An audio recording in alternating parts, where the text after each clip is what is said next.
जो जो हमारा विषय है और जिस विषय पे हम चर्चा करने वाले हैं, वो विषय सिर्फ़ हमारे देश की राजनीतिक है और जो राजनीतिक विचारधारा है और राजनीति पॉलिटिक्स कितनी ईमानदारी होती है और कितना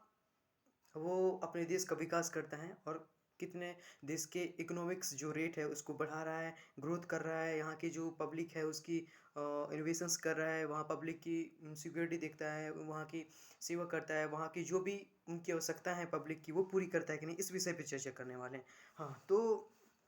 आज का जो हमारा मुख्य प्रश्न है और जिस विषय पे हम अपनी बातों को राय देने वाले हैं और मैं राय देने वाला हूँ, ख़ास बात मैं राय देने वाला हूँ और हर किसी को अपनी अभिव्यक्ति कहने का एक माध्यम होना चाहिए। चाहे इंसान को अपनी राजनीति की क्षेत्र में होना चाहिए, अपने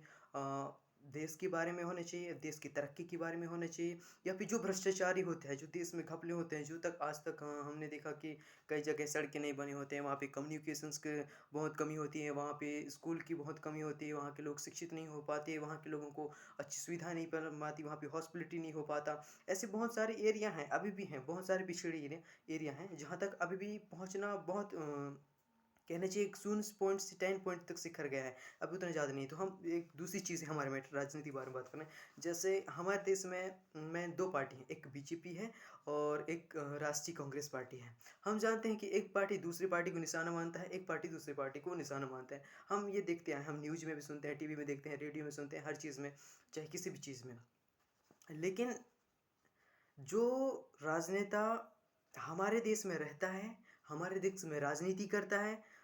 हमारे देश से चुनाव लड़ता है, क्या उस राजनेता को अपने ही देश के सैनिकों पे आवाज़ उठाना अच्छी बात है? अभी बीच में हम यही 17 दिसंबर या फिर इसी बीच में अभी तवांग चीन, हाँ, चीन की बॉर्डर सीमा पे भारतीय सिपाहियों के साथ चीनी सैनिक और भारतीय सैनिकों के बीच झड़प हुआ था। तो उस झड़प में हमारे देश के एक ऐसे राजनेता हैं, उसका नाम नहीं लेना चाहूँगा, पर ऐसे राजनेता हैं जो हमारे सैनिकों पर आवाज़ उठाए थे कि इतने सैनिक ये हो गए, ये घायल हो गए, ये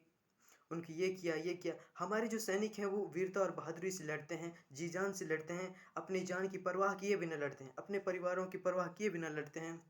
वो देश के प्रति हर चीज़ समर्पित कर देते हैं। वो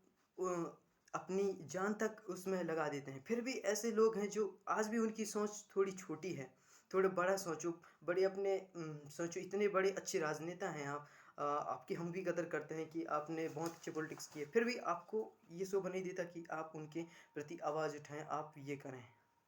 क्योंकि ये हमारे देश की जो संवैधानिक एकता है उसको ठेस पहुँचता है, क्योंकि अगर ठेस पहुँचेगा उनका मनोबल गिरता है। क्योंकि हमारे जो भारतीय सैनिक हैं जिन्होंने आज तक अपनी वीरता में कोई कमी नहीं दिखाई और जितने भी युद्ध लड़े उसने ईमानदारी से लड़े, ना उनको हथियार मिले, ना टेक्नोलॉजी मिली, ना कुछ भी मिला, फिर भी अपने हौसलों से लड़े और आज हमारे भारत देश को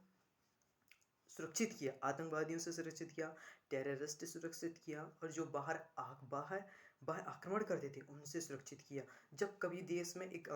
कुछ भी हो जाता है, जैसे प्राकृतिक घटनाएं होती है, उसमें भी सहयोग देता है। इसलिए हम कह सकते हैं कि किसी भी राजनेता को, चाहे वो किसी भी पार्टी से हो, हम नहीं कह सकते एक ही पार्टी, चाहे वो किसी भी पार्टी से हो, अपने देश के संपत्ति के विषय में, संविधान के विषय में, देश की सुरक्षा के विषय में, अपने आर्थिक विषय में कभी भी ऐसी दखलंदाजी नहीं देना चाहिए जो अपने देश को क्षति पहुंचता है, ठेस पहुंचता है। इसलिए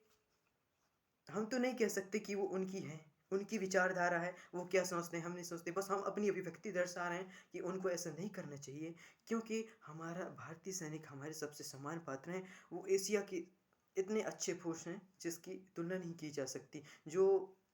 कारगिल युद्ध में जिन्होंने कारगिल युद्ध में पाकिस्तान से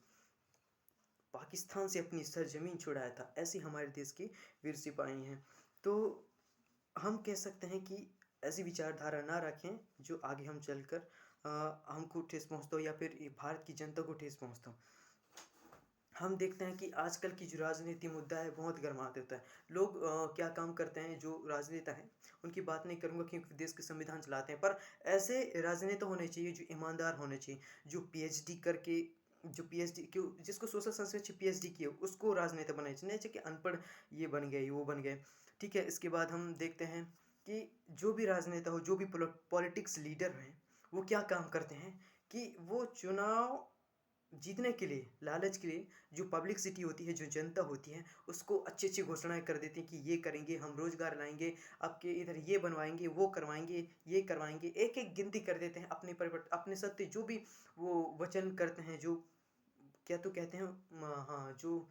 वो निकालते हैं कि सत्यबद्धता मैं ये करूँगा चुनाव जीतने के बाद। हर कोई कहता है, चाहे किसी भी पार्टी का वो हर कोई कहता है, लेकिन कोई भी ईमानदारी से काम नहीं करता। हर चीज़ में एक भ्रष्टाचार लेवल रहता है। अगर हम